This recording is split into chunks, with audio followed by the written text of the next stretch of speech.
Bom, pessoal, vamos então para a gravação de duas questões relacionadas à nova ordem mundial.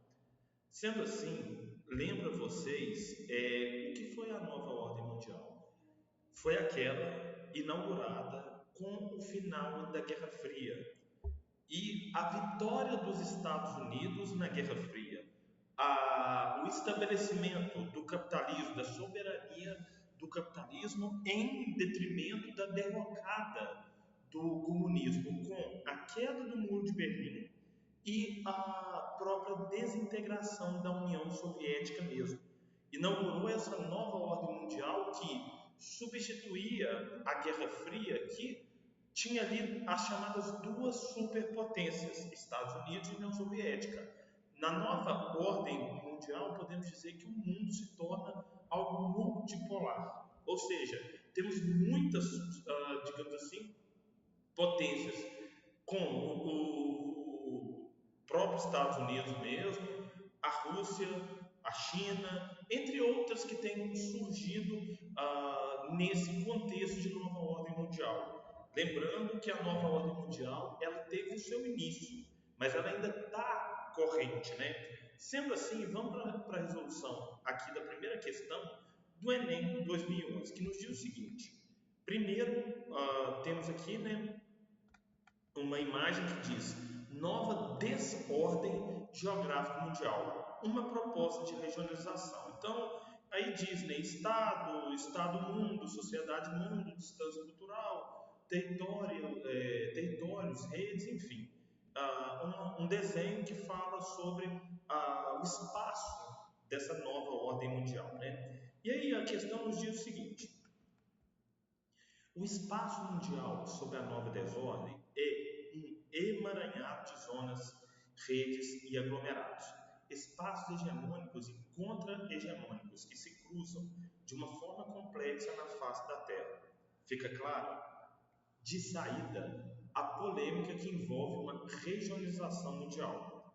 Como regionalizar um espaço tão heterogêneo e, em parte, fluido como é o espaço mundial contemporâneo? Então, deixa aqui um questionamento no final, né? E a questão nos diz o seguinte: o mapa procura representar a lógica espacial do mundo contemporâneo pós-União Soviética, no contexto de avanço da globalização e do neoliberalismo, quando a divisão entre países socialistas e capitalistas se desfez e as categorias de primeiro e terceiro mundo perderam sua validade explicativa.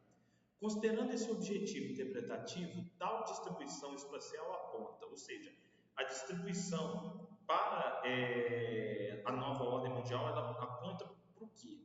Letra A, estagnação dos estados com forte identidade cultural. B, o alcance da racionalidade anticapitalista. C, a influência das grandes potências econômicas.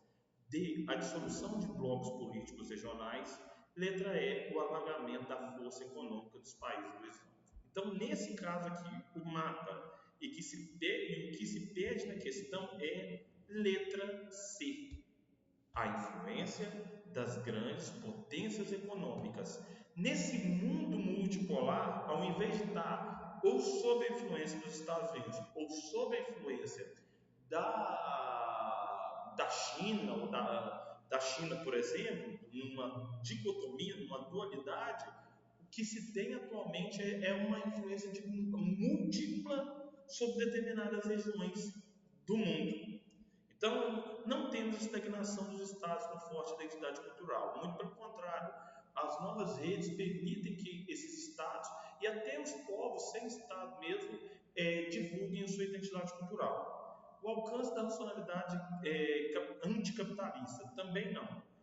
A dissolução de blocos políticos regionais, muito pelo contrário, essa nova ordem mundial favoreceu a solução a partir de blocos políticos regionais e o alargamento da força econômica dos países do Islã. Também não. Então, nesse caso, a questão 1, a letra C, a influência das grandes potências econômicas.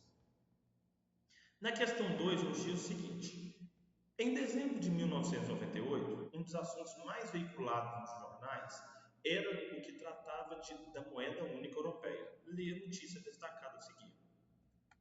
O nascimento do euro a moeda única a ser adotada por 11 países europeus a partir de 1 de janeiro é possivelmente a mais importante realização do continente nos últimos 10 anos, desde que assistiu à derrubada do Muro de Berlim, à reunificação das Alemanhas, à libertação dos países da cortina de ferro e ao fim da União Soviética.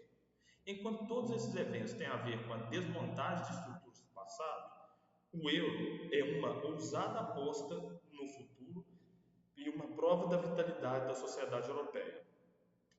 A Eurolândia, região abrangida pela Alemanha, Áustria, Bélgica, Espanha, Finlândia, França, Holanda, Irlanda, Itália, Luxemburgo e Portugal, tem PIB equivalente a 80% do americano, 289 milhões de consumidores, e responde por cerca de 20% do comércio mundial. Com este cacife, o euro vai disputar com o dólar a condição de moeda hegemônica. Então, era de 30 de dezembro de 1998, o euro foi adotado como moeda nesse país no dia 1º de janeiro de 2000, né? Então, em substituição às antigas moedas que estes países possuíam, e é a moeda adotada por eles até os dias de hoje. Bom, a matéria refere-se à desmontagem das estruturas do passado, que pode ser entendida como. Então, o que seria aí desmontar das estruturas do passado? Letra A, o fim da Guerra Fria, período de inquietação mundial que dividiu o mundo em dois blocos ideológicos opostos. B, a inserção de alguns países do leste europeu em organismos supranacionais com o intuito de exercer o controle ideológico do mundo. C, a crise do capitalismo, do liberalismo e da democracia, levando à polarização ideológica da antiga União Soviética. D, a confrontação dos modelos socialistas e capitalista para deter o processo de unificação das duas Alemanhas.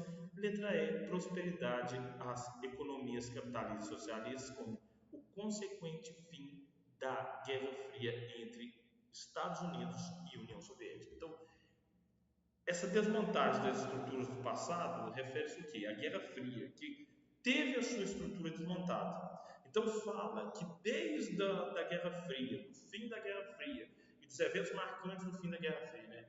Fim da cortina de ferro, queda do Muro de Berlim, reunificação das Alemanhas, fim da União Soviética, tudo isso faz parte das chamadas estruturas do passado. E logo o que se pede então é respondido aqui pela letra A. O fim da Guerra Fria, período de inquietação mundial que dividiu o mundo em dois blocos ideológicos opostos. Então, o fim da Guerra Fria inaugura a nova ordem mundial. Nova ordem essa multipolar, nova ordem essa com a ideia de globalização, com a interconexão, com a ideia de empresas transnacionais e tantas outras coisas mais que fazem parte desse novo mundo.